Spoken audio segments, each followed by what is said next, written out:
Dans votre livre, j'ai une phrase qui m'a un peu surpris, que vous avez expliqué sur le rapport aux femmes. Vous dites « Je préfère une paysanne mère de 6 enfants qu'une polytechnicienne sans enfants ». Oui. Ça veut dire quoi?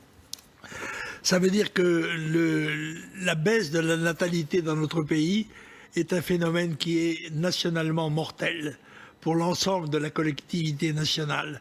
Et qu'il est nécessaire qu'il y ait un encouragement donné à la famille.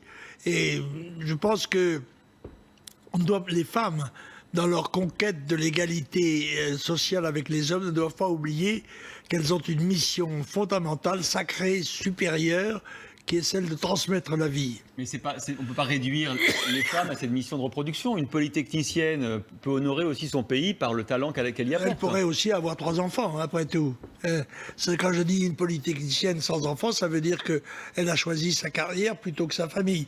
Alors, il y a un certain nombre de gens qui sont capables d'assumer les 2 responsabilités qui sont écrasantes. Je reconnais, parce que je suis le fils d'une veuve, j'ai eu 3 filles, je connais donc les problèmes féminins, et je sais très bien que les femmes font 2, 3 métiers qui ne sont pas toujours reconnus comme tels, et elles ne sont pas toujours ni respectées ni récompensées pour cela. Et ça veut dire qu'une femme ne peut pas être carriériste? C'est pas bien chez vous. Une femme ne peut pas être carriériste? Elle peut être carriériste, elle peut être trapéziste, elle peut être skieuse, elle peut être des tas de choses.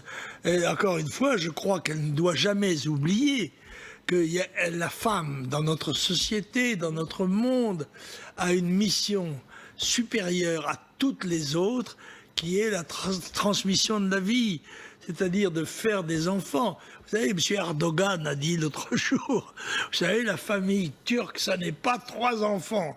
C'est 5 enfants au moins. Je ne vais pas jusque-là. Ils ont du boulot, mais je ne vais pas jusque-là.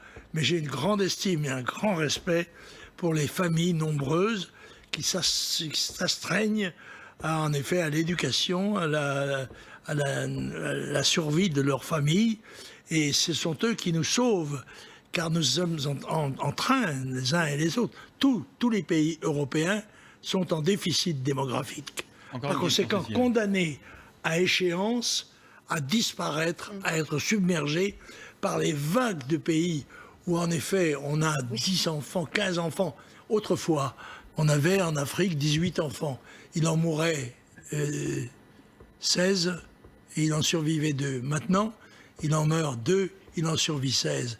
Et l'augmentation est considérable et nous n'avons rien fait, ni eux non plus d'ailleurs, pour essayer de prévoir cette situation. Moi, je l'ai prévu il y a 30, 40 ans, mais je suis passé à ce moment-là pour un excessif, raconteur d'histoire, qui nous raconte des histoires de... Mais oui, c'est moi qui avais raison.